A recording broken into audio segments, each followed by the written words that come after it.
तपती गर्मी का मौसम चल रहा था। पसीने से भीगी हुई आंचल अपने घर की रसोई का काम खत्म करके बाहर निकलती है और जल्दी से एसी के रिमोट से एसी ऑन करती है। वो अपनी साड़ी के पल्लू से अपना पसीना साफ करते हुए बोलती है, आय हाय कितनी गर्मी है। काश कि मेरे घर की रसोई में भी एक एसी लगा होता तो मुझे ऐसी गर्मी में काम न करना पड़ता। पर इतना अमीर ससुराल कहाँ है मेरा। यहाँ तो एक एसी लगा हुआ है जिसमें पूरा खानदान एडजस्ट करता है। आंचल पसीना सुखाकर राहत की सांस ले रही होती है कि तभी वहाँ पर उसकी सांस उर्मिला आ जाती है और वो आंचल से बोलती है, अरे बहू, तेरे लिए एक खुशखबरी है। खुशखबरी? आप घर में दूसरा एसी लगवा रही हैं क्या माँ जी? अरे नहीं, एसी से भी बड़ी खुशखबरी है। इस तपती गर्मी में एसी से बढ़कर कोई और खुशी हो ही नहीं सकती माँ जी। फिर भी बताइए क्या बात है, कौन सी खुशखबरी है? अरे तेरी 5 नन मायके रहने आ रही हैं और वो भी एक साथ। क्या? पांचों की पांचों और वो भी एक साथ इतनी गर्मी में? देखा, हो गई ना हैरान। मैंने कहा था ना कि बहुत बड़ी खुशखबरी है। सच में माँ जी, इतनी बड़ी खुशखबरी सुन के तो मैं स्वर्ग लोक में पहुँच गई हूँ। अब अच्छी बहू बनकर जल्दी से सारी तैयारी कर ले। कोई कमी नहीं रहनी चाहिए मेरी बेटियों के स्वागत में। इतना कहकर उर्मिला वहाँ से चली जाती है। आंचल अपना सर पकड़ते हुए बोलती है, हे प्रभु, पहले ही इतनी गर्मी है, ऊपर से घर में एक एसी और वो पांचों की पांचों रहने आ रही है। समझ नहीं आ रहा कि अब होगा तो क्या होगा। एक अनार और 100 बीमार। बेचारी आज जैसे तैसे उठकर फिर से घर के कामों में लग जाती है और अगले दिन आंचल की पांचों नंद पूनम, पारुल, सीमा, सोनम और कोमल अपने एसी वाले मायके में आ जाती है। आंचल बड़ी खुशी से अपनी पांचों नंदों का स्वागत करती है और सारी ननद एक एक करके बोलती हैं, हाय हाय भाभी, बाहर बहुत गर्मी है, जल्दी से एसी चला दो। अरे सच में, यहाँ तक आते आते तो ऐसा लग रहा है जैसे पसीने से ही नहा लिया हम लोगों ने। समझ नहीं आता इतनी गर्मी पड़ती क्यों है। इतनी ज्यादा ठंड पड़ जाए तो मजा ना आ जाए। मुझे तो घबराहट होने लग गई है। जल्दी से कुछ खाने पीने के लिए दे दो भाभी। अरे मेरा तो बीपी हाई हो गया है। जल्दी से कुछ खाने पीने के लिए दे दो भाभी। अरे आप सभी 2 मिनट सब्र का साथ लीजिए। मैं सबके लिए नींबू पानी और नाश्ता लेकर आती हूँ और एसी भी चालू कर देती हूँ। आंचल जल्दी से सबसे पहले एसी ऑन करती है और फिर रसोई में जाकर अपनी सारी नंदों के लिए नींबू पानी बनाती है और साथ ही कुछ खाने पीने के लिए भी लेकर आती है। सभी लोग आराम से बैठकर एसी में नींबू पानी और खाने का मजा ले रहे होते हैं कि तभी उर्मिला बोलती है, कितनी खुशी का दिन है। आज मेरी पांचों बेटियां एक साथ अपने मायके आई हुई हैं। सच में माँ, बात तो बड़ी खुशी भरी है। अरे भाभी, अब बस इस सुन के फूल के नाश्ते से ही हमारा पेट भर दोगी क्या, या फिर कुछ खाने के लिए भी बनाओगी? अरे ऐसा क्यों कह रही हैं आप? मैं आप सबके लिए खाना बनाऊंगी। कब बनाएंगी? जब हम भूख से गर्मी में बेहोश हो जाएंगे तब बनाएंगी क्या? अरे नहीं नहीं दीदी, बस जा रही हूँ मैं रसोई में खाना बनाने के लिए। अरे तो फिर जाओ ना, सोच क्या रही हो? बढ़िया बढ़िया सा खाना बना कर देना और यही खाएंगे हम सब खाना एसी के पास बैठकर। हाँ ठीक है दीदी, जैसी आपकी मर्जी। मैं जाती हूँ आप सबके लिए खाना बनाने के लिए। इतना कहकर आंचल रसोई में चली जाती है और सबके लिए खाना बनाती है। और इस बीच इतनी गर्मी में ना तो उर्मिला और ना ही उसकी पांचों नंद में से कोई भी आकर काम में उसका हाथ बटाता है और सभी लोग बस आराम से एसी चलाकर बैठे रहते हैं और बातें करते रहते हैं। आंचल बेचारी अकेली ही रसोई में परेशान होते हुए खाना बनाती है, जिसके बाद सबको खाना खिलाती भी है। सारा काम खत्म करने के बाद जैसे ही आकर आंचल सबके पास एसी की हवा में बैठकर 2 सांस ले रही होती है, तभी पूनम बोलती है, अरे भाभी, आराम से बैठ क्यों गई हो? चलो अब बढ़िया सी चाय बना दो हम सबके लिए। जब से आए हैं आपने तो चाय भी नहीं दी हमें। हाँ हाँ दीदी, बस अभी बना देती हूँ आप सबके लिए चाय। थोड़ा सा मैं भी सांस ले लूं, गर्मी बहुत लग रही है ना। देखो माँ, इन्हें तो अभी से ही गर्मी लगने लग गई। आपकी बहू के तो बस अभी से ही नखरे होने लग गए हैं। अरे नंद की सेवा आजकल करता ही कौन है? भाभीियों को तो नंद अच्छी ही नहीं लगती है। सही कह रही हो बहन, 2 दिन के मेहमान और तीसरे दिन शैतान। हाँ। अरे अरे, ऐसा कुछ भी नहीं है। मैं आप सभी के लिए अभी चाय बनाकर लाती हूँ। आप सभी आराम से बैठिए। बेचारी आंचल फिर से रसोई में जाती है और सबके लिए चाय बनाकर लाती है। ऐसे ही दिन गुजरते चले जाते हैं। जब से आंचल की 5 नंद अपने इस एसी वाले मायके आए थे, तब से वो सारा दिन बस एसी में ही बैठी रहती थी। खाना पीना सोना सब कुछ 5 बहनों का एसी की हवा में ही चल रहा था। और बेचारी आंचल कोल्हू के बैल की तरह गर्मी में दिन रात काम कर रही थी। ऐसे ही एक दिन आंचल अपनी सास से बोलती है, माँ जी, मैं आपसे कुछ बात करना चाहती हूँ। बोल बहू, क्या बात करनी है तुझे? माँ जी, जब से मेरी 5 नंदे अपने एसी वाले मायके आई हैं, वो सारा का सारा दिन सारी रात एसी चला कर रखती हैं। अरे वो एसी कोई जनरेटर थोड़ी है। तू कहना क्या चाहती है बहू? मैं ये कहना चाहती हूँ माँ जी कि अगर इतना ज्यादा एसी चलेगा ना, तो एसी पटाखे की तरह पटक जाएगा। तो तू क्या कहना चाहती है? मेरी बेटियां अपने मायके में आकर गर्मी में मरती रहे? अरे ये एसी उनके सुख सुविधा के लिए ही तो लगवाया हुआ है। और मेरी सुख सुविधा? उसका क्या माँ जी? उसका तो कभी ख्याल नहीं किया आपने। अरे तो तू भी तो हवा लेती है ना उस एसी की। माँ जी, सारा दिन मैं अकेले काम करती रहती हूँ, वो तो आपको कभी दिखता ही नहीं है। तो काम करने से तेरी कौन सी उम्र घटती जा रही है? या साबुन की टिकिया की तरह तू घिसकर छोटी होती जा रही है? देखो माँ जी, एसी चलाना है तो टाइम पर चलेगा, सारा दिन रात एसी नहीं चलेगा बस। आंचल ये बोल ही रही होती है कि तभी वहाँ उसके 5 नंद आ जाती हैं और आंचल की बातें सुनकर उन 5 को बहुत गुस्सा आता है और बारी बारी से वो बोलती हैं, अरे भाभी, हमें नहीं बोल सकी तो हमारी माँ के कान भर रही हो। हम अपने मायके में आकर एसी ना चलाएं। शायद आप भूल रही है भाभी कि आप इस घर में हमारे बाद आई है। इस घर पर पहला हक हम 5 का ही है। हमारा जितना मन करेगा ना, हम उतना एसी चलाएंगे और सारा दिन उसके आगे बैठे रहेंगे। ये एसी हमारी माँ ने हमारे लिए लगवाया था, तो इस पर सबसे ज्यादा हक हमारा है। तो ठीक है, आप 5 को जैसा सही लगता है वैसा कीजिए, मैं आपको कुछ नहीं कह रही। ना ही कहो तो ज्यादा बेहतर है, वरना इस घर से आपका बोरिया बिस्तरा बांधकर आपको आपके भाई के घर पहुंचाने में हमको ज्यादा देर नहीं लगेगी।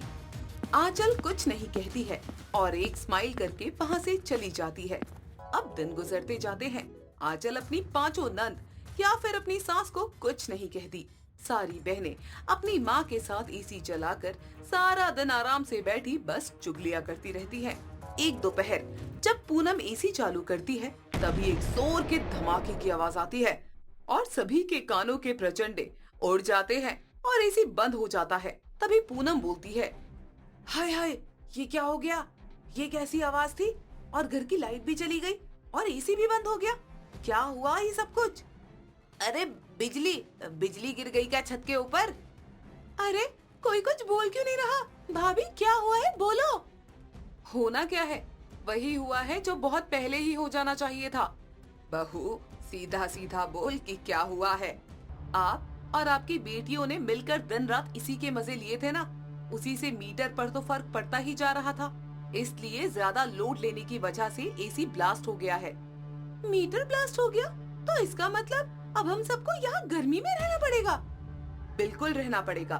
2 मिनट में ही आपकी हालत इतनी ज्यादा खराब हो गई। दीदी, कभी मेरे बारे में सोचा है जब मैं सारा दिन रसोई में अकेली काम करती हूँ और घर का भी काम करती हूँ? जल्दी से कुछ करो, मुझे तो बहुत घबराहट हो रही है। अब मैं क्या करूँ? जो करना है बिजली वाले आकर करेंगे अपने आप। आए हाय, हमें नहीं रहना इतनी गर्मी में। इससे अच्छा तो हम अपने ससुराल में ही ठीक हैं। कम से कम इन्वर्टर तो लगा हुआ है वहाँ पर। ससुराल ज्यादा दूर नहीं है, जल्दी जल्दी अपना सामान उठाइए और चली जाइए यहाँ से। बहू, ये क्या बकवास कर रही है तू? अरे सही ही तो बोल रही है, हम जा रहे हैं अपने अपने घर, हमसे नहीं रह जाता इतनी गर्मी में। एक ढंग का मीटर तो लगा नहीं सकती आप, और अपने घर पर एसी लगा कर बैठी है। हाँ। ऐसे ही गर्मी में त्राही त्राही करती हुई पांचों बहनें मीटर के ब्लास्ट होते ही अपना अपना झोला बिस्तर उठाकर अपने अपने ससुराल चली जाती हैं। इसके बाद आंचल और उर्मिला मिलकर घर पर नया मीटर लगवाते हैं और सारी बिजली की फिटिंग ठीक करवाते हैं। और इस ब्लास्ट के बाद से फिर कभी भी पांचों बहनें एक साथ अपने एसी वाले मायके में फिर कभी रहने के लिए नहीं आती। मधु एक डेंटिस्ट थी, जिस वजह से मधु का शेड्यूल काफी बिजी रहता था। अब मधु ने जहां अपनी क्लिनिक खोल रखी थी वहीं रहने भी लगी और अपने खाने के लिए एक अलग सी रसोई भी क्लिनिक में बना ली थी। जब मधु को चाय या कॉफी पीनी होती तो वो चाय, कॉफी और खाना वहीं बना लिया करती। एक रोज मधु अपने एक पेशेंट के दांत देख रही होती है। आपके दांतों में कीड़े हैं, आप ज्यादा कोशिश कीजिए कि आप मीठा खट्टा ये सब ना खाएं। अरे मधु, मुझे काम पर निकलना है, तुम अपना ध्यान रखना। मैं बाहर से ही कुछ खा लूंगा। मुझे खाना बनाने में आज भी लेट हो गया। चलो ठीक है, आप भी अपना ध्यान रखना, और हाँ, मीठा और खट्टा ये सब मत खाना। मधु इतनी बिजी रहती थी कि कभी कभी वो अपने और अपने पति के लिए भी खाना नहीं बना पाती। ऐसे ही दिन से रात और रात से दिन हो जाया करती। कभी कभी मधु ज्यादा ही बिजी रहती थी। अब एक रोज मधु की सास जानकी का फोन आता है। बहू तो ठीक तो है, और बेटा कैसा है? माँ जी सब ठीक है, आप बताओ आप कैसी हो? और अपने बेटे बहू से मिलने का मन नहीं कर रहा क्या माँ जी आपका? अरे बहू, मन तो बहुत करता है। अब क्या करूँ, पूरे पूरे दिन घर में कामों में उलझी रहती हूँ। अब सोच रही हूँ इस गर्मी आऊँ तो 2-4 महीने रह कर ही जाऊँ। हाँ जरूर माँ जी, मैं तो यहाँ अपने ही क्लिनिक में इतनी बिजी रहती हूँ कि आज भी उन्हें टिफिन पैक करके ही नहीं दिया। अरे बहू, तो अपना क्लिनिक कैसे भी चला, लेकिन लल्ला को समय पर खाना पीना दे दिया कर। देख नहीं रही है कैसे सूख कर कांटा हो गया है। हाँ माँ जी, मैं कोशिश करूँगी। ठीक है, अब भी अपने क्लिनिक पे हूँ। इतना कहने के बाद ही मधु फोन कट कर देती है और अपने क्लिनिक पर आए पेशेंट के दांत देखने में बिजी हो जाती है। ऐसे ही समय बीत रहा था कि मधु सिर्फ और सिर्फ पैसे कमाने पर ध्यान लगाए रखती। ऐसे ही उसके मन में धीरे धीरे लालच आने लगता है। मैडम, हमरे दांत में बहुते दर्द होते है, जरा देखकर बताइए ना कि मैं कितना पैसा लगेगा। अरे तुम्हारे दांतों में तो कीड़े लगे हैं, ज्यादा ही मीठा पसंद है ना तुम्हें? अरे तो कोनो दवा देंगी हमको का, और कितने का बिल बैठेगा ये भी बता दीजिए। यही कोई 3000 की दवा और आपके दांतों की सफाई होगी। तंबाकू या गुटखा खाती हो क्या आप? अरे मैडम, अपना टाइम पास करने के लिए खा लेते रहे अपने मरदवा के साथ, लेकिन अब आदत लग गई तो क्या करें। अब तब से हमरे दांत में बहुत दिक्कत हो गई है। चलिए ठीक है मैडम, चलते हैं हम, धन्यवाद। अरे आप दवा नहीं लेंगी और मेरी फीस ही 200 रुपए है, दवा तो लेनी ही पड़ेगी ना आपको। मैडम ये देखिए, हमारे पास बस यही 500 रुपया है, और इसमें में से आप अपना 200 रुपया काट लीजिए, और हमको कुछ नहीं चाहिए दवा ववा। इतना बोलकर वो औरत तो चली जाती है, लेकिन मधु को ना तो उस औरत पर दया आती है और ना ही वो उसकी फीस कम करती। अगली रोज मधु क्लिनिक की सफाई कर रही होती है, तभी वो देखती है कि उसकी सास की तरह कोई दूर से चल कर आ रहा है। अरे ये तो बिल्कुल माँ जी की तरह ही लग रही है। मुझे भी ना माँ जी की कितनी याद आ रही है। अरे बहू, क्लिनिक तो तूने बहुत अच्छी बनाई है, और लल्ला कहाँ है? हट, कहीं मैं सपना तो नहीं देख रही हूँ?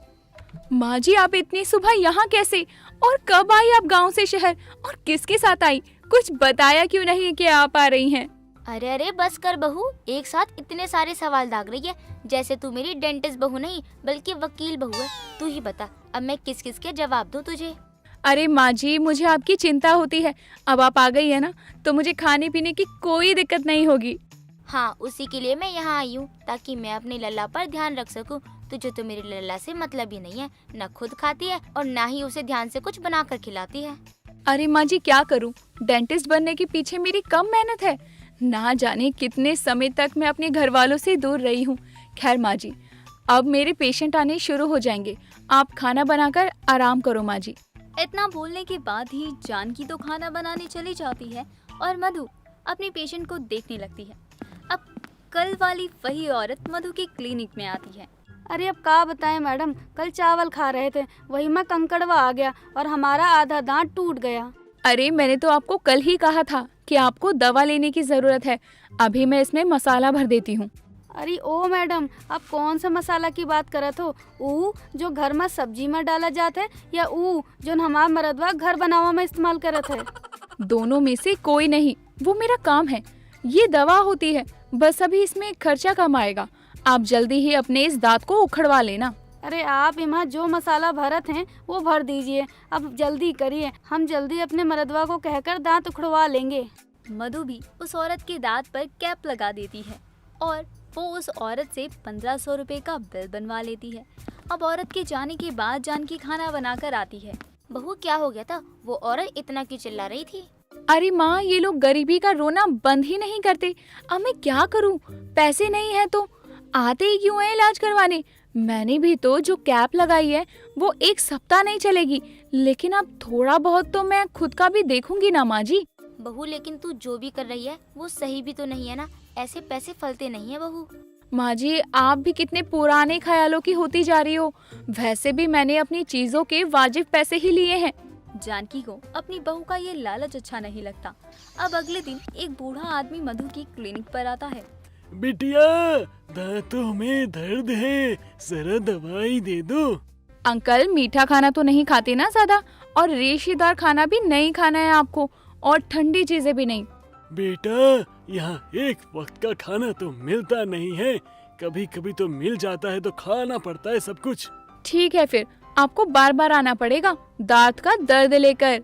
और उस बूढ़े के जाने के बाद जानकी अपनी बहू की आंखों में लालच देखकर कहती है, बहू तू पैसे तो कमाती है, लेकिन प्यार से अगर तू इन पैसों को कमाए तो तेरी तरक्की दिन दुगनी रात चौगुनी होगी। माँ जी, अब आपको कैसे समझाऊं लाइफ में पैसा कितना जरूरी है। कल मैं आते वक्त गिर गई, एक लड़के ने देखा तो मुझे डॉक्टर के पास ले गया और दवा दिलवाने के बाद घर तक छोड़ गया और एक पैसे भी नहीं लिए उसने। माँ जी, भले लोगों की बिना कोई कमी नहीं है, कितना अच्छा था वो। वही तो देख, मुझे जब भी वो याद आ रहा है मेरे मुँह से उसके लिए कितनी दुआएं निकल रही हैं। माँ जी, मुझे माफ करना, मैं सिर्फ पैसे के लालच में लोगों की मजबूरी नहीं देख पा रही थी। लेकिन माँ जी, अब मैंने किसी के पैसे छोड़े भी तो ये भी तो सही नहीं है ना। ये तो हम अपने पेट के लिए ही कर रहे हैं। बहू तेरी रसोई तो मैंने देख ली जो तेरे हिसाब से चल रही थी, लेकिन अब तो मेरे हिसाब से चल रही है। और पास में हॉस्पिटल भी है, क्यों ना मैं साग, हरी सब्जियां, चावल, रोटियां बनाया करूं और जिनकी मदद मैं कर पाऊं मदद भी करूं उनकी। जानकी के बेटे राजेश का काम भी छूटा हुआ था और जानकी लोगों की मदद और अपनी छोटी सी दुकान को चलाने के लिए सादे खाने का ढाबा खोलती है, जिससे वो गरीब लोगों को तो फ्री में खाना खिलाया ही करती और पास में हॉस्पिटल की वजह से उसकी दुकान भी अच्छी चलने लगती है। और राजेश उसी दुकान को अपनी माँ के साथ दुकान को संभाल लेता है। एक रोज वो औरत आती है जिसके दांत में कीड़े थे। मैडम, वो मसाला तो कब का निकल गवा, बस अब दांत में दर्द रह गवा है। बताइए ना, आप उखाड़ देंगी? हाँ जरूर, लेकिन तुम्हें इस बार खान पान पर ध्यान देना होगा, ठीक है ना? अरे हाँ, अब तो पास में जो सादे खाने का ढाबा खुला है, हमारे मर्द उन्हीं के यहाँ से खाना कम पैसों में ले जाते हैं। बड़ा अच्छा ही बनाते हैं अम्मा। इसीलिए कहते हैं बड़ों की बात हमेशा माननी चाहिए। माँ जी की वजह से ही राजेश को भी काम मिल गया, जो कितने समय से घर पर थे, और माँ जी का काम भी अच्छा चलने लगा। साथ ही मेरे किचन को भी शेफ मिल गया। दोस्तों, अगर आपको ये कहानी पसंद आई तो इसे लाइक करें, शेयर करें और कमेंट करके बताएं कि कहानी में आपको सबसे अच्छा क्या लगा।